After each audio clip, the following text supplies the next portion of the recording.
Police స్టేషన్లో diesel cell phone టవర్ల వద్ద జనరేటర్ల నుండి డీజిల్ దొంగిలించే ముఠా అయిన కలిగోడ్ సాకలి శ్రీకాంత్, ఇందల్వాయి మండల్ తిరుమన్పల్లి గ్రామము మరియు మరో నేరస్తుడు మహమ్మద్ సమీర్ తిరుమన్పల్లి అనే ఇద్దరు వ్యక్తులు మరో మైనర్ వ్యక్తితో కలిసి డిచ్పల్లి, జక్రాన్పల్లి, సదాశివ్ నగర్ ఈ పరిసర మండలాల్లోని సెల్ ఫోన్ టవర్ల వద్ద జనరేటర్లలో నుండి డీజిల్ దొంగిలించి దొంగతనాలకు పాల్పడుతున్నారు. ఈ క్రమంలోనే పలు పోలీస్ స్టేషన్లలో నమోదైన కేసులపై విచారిస్తుండగా ఈ కలిగోడ్ సాకలి శ్రీకాంత్ మరియు మహమ్మద్ సమీర్ ఇందల్వాయి మండల్ తిరుమన్పల్లి గ్రామస్తులను పట్టుకోవడం జరిగింది.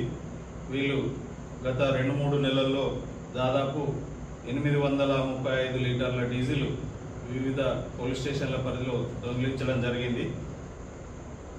సుమారు ఈ డీజిల్ విలువ 75,000 రూపాయల వరకు ఉంటుంది. వీళ్ళిద్దరిని ఈరోజు డిచ్పల్లి ఎస్ఐ షరీఫ్ మరియు సిబ్బంది పకడ్బందీగా పట్టుకొని వీళ్ళను రిమాండింగ్ తరలించడం జరుగుతుంది.